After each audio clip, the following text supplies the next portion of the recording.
Shalom, Haverim, sejam bem-vindos a mais um vídeo comentando a Parashá da semana e hoje com a Parashat Noah. Na porção anterior, a Parashat Bereshit, nós vimos como Hashem criou o mundo e deu ao ser humano a missão de transformá-lo, de elevá-lo para que ele pudesse se transformar na sua morada.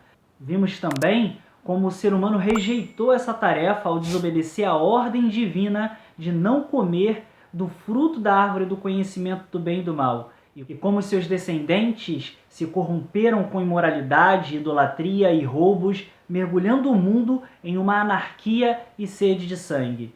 Nós partimos de um extremo a outro, do "e viu o Eterno que tudo quanto tinha feito era muito bom", até o "e viu o Eterno que toda a intenção dos pensamentos do coração do homem era má continuamente. Todos nós conhecemos ou já ouvimos falar histórias de pessoas que erraram e se safaram. Essas histórias variam desde ofensas pequenas, como roubar barras de chocolate naquelas lojas de conveniências do bairro, até a atos mais horrendos, como assassinos que escaparam da prisão. Às vezes, depois que a pessoa comete um ato ilícito, mesmo que ela não tenha sido pega em seu ato, a sua consciência pesa, a pessoa se sente mal com o que fez e jura nunca mais cometer tal ato.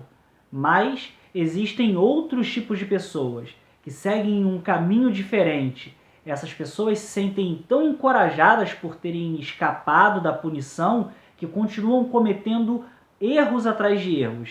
Não há limite para essas pessoas. Esse era o nível da maldade na época de Noah. Segundo a Torá, a maldade tinha atingido o ponto mais alto naquela geração. O versículo 12 do capítulo 6 de Bereshit, comumente conhecido como livro de Gênesis, diz que Hashem olhou para a terra e ela estava totalmente corrompida. Toda a carne corrompeu o seu caminho sobre a terra. Por um tempo, Hashem até conteve a sua ira, mas chegou um ponto em que as consequências da desobediência não podiam mais ser retardadas. E no meio de tudo isso, havia um indivíduo que, apesar de estar cercado de maldade e inúmeras influências negativas, ele conseguiu permanecer firme e comprometido com o Criador. Esse homem era o Noah. A Torá diz que o Noah era um homem justo em sua geração. A geração do dilúvio, como ficou conhecida, era depravada e degenerada em todos os sentidos. A imoralidade sexual, aliada à anarquia moral, resultou numa sociedade monstruosa. Toda a terra foi pervertida porque os homens haviam se corrompido por completo. Essa descrição nos parece muito familiar, certo? E a razão disso é que o ser humano ainda não aprendeu a lição. E estamos vivendo em uma geração muito parecida com a de Noah. Violência, imoralidade sexual, sensação de injustiça e impunidade, inversão de valores, materialismo, enfim, uma sociedade que tem abandonado paulatinamente os valores éticos e morais que formam os fundamentos da criação divina. Recentemente estreou na Netflix a série Round 6, que em pouco tempo se tornou uma das séries mais aclamadas dessa plataforma de streaming. E a euforia com a qual a série tem sido recebida e aclamada tem um motivo: a sua premissa inusitada e violenta. A série conta a história de 456 pessoas completamente falidas e endividadas, que aceitaram entrar numa competição misteriosa para ganhar dinheiro. Os jogos são adaptações de brincadeiras infantis. A única diferença é que possuem consequências mortais. Quem perde na competição morre.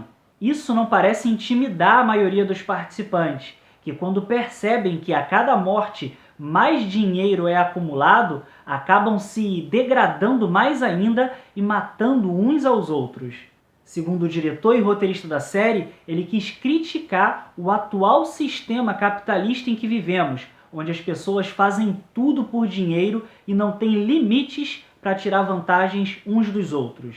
Jihan, o personagem principal, viveu uma vida totalmente desregrada, até que depois de uma reviravolta, com a mãe extremamente doente, sem poder pagar um tratamento para ela, com a possibilidade de nunca mais ver a sua filha, ele percebeu quais eram os verdadeiros valores da vida, a sua família.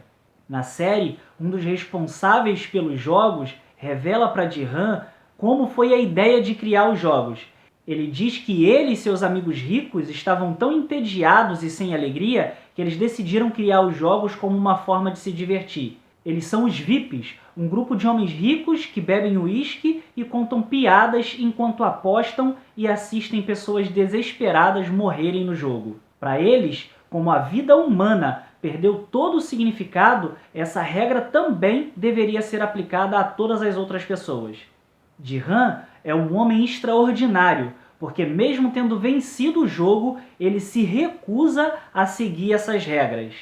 O homem diz para ele que ele merece o dinheiro porque essa é a lógica sob a qual ele e o seu grupo social viveram durante toda a sua vida. Como se alguém merecesse algum tipo de privilégio e que não importa se isso foi construído sob a exploração e o sofrimento dos outros. O que faz Round 6 uma série diferente de tantas histórias do gênero é a sua capacidade em demonstrar que, apesar da crueldade e da injustiça tão presente na sociedade moderna, ainda existem pessoas que mantêm os valores éticos e morais que sustentam o mundo. O sistema é manipulado para pessoas como os VIPs, que não sofrem as consequências por seus atos, mas sempre haverá pessoas como Jihan, que se importam com os valores de uma sociedade mais justa. Pode até ser que isso não corrija o problema, mas torna o mundo um pouco menos escuro. E essa é a mensagem da Parashat Noah. Noah foi um homem escolhido por Hashem para construir uma arca por meio da qual a vida humana e a animal seriam poupadas do juízo divino que extirparia a espécie humana incorrigivelmente iníqua, possibilitando-lhe recomeçar. Hashem não livra Noah do dilúvio, mas o livra no dilúvio. Para Noah, sua família e o mundo que viria depois deles, o dilúvio funcionava como uma espécie de purificação, de refinamento e elevação. Durante 120 anos, Noah avisou as pessoas sobre o dilúvio, mas elas sempre o ridicularizaram. Shimon Kefa, o discípulo mais destacado de Rabi Yehoshua de Natzrat, ensinou o seguinte: Hashem não poupou o mundo antigo quando trouxe o dilúvio sobre aquele povo iníquo, mas preservou a Noah, proclamador da justiça, e com ele mais 7 pessoas. O dilúvio veio exatamente conforme Noah havia proclamado. As pessoas deveriam ter aprendido a lição, deveriam ter aproveitado a oportunidade de enxergar a mão do Criador estendida para salvar. Rabbeinu Yehoshua de Natzrat, o Mashiach de Israel, disse que a geração que antecede a última redenção estariam vivendo exatamente como nos dias de Noah, até que o juízo divino viria e surpreenderia a todos.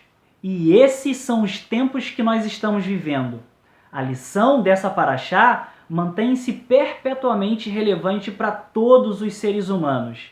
E quando enfrentamos uma situação particularmente difícil ou passamos uma fase conturbada e turbulenta em nossa vida, como na série Round 6, nos ajudaria bastante relembrar que, assim como o dilúvio, essa fase tem o propósito de nos purificar, de nos refinar. Seguindo o exemplo de Noah, que não se apavorou diante da inundação iminente, mas permaneceu firme na vontade divina, poderemos não só sair ilesos, como também teremos a oportunidade de ajudar a tornar o mundo inteiro um ambiente mais favorável à consciência divina, aproximando-o da realização definitiva de seu verdadeiro objetivo, que é fazer desse mundo uma morada para Hashem.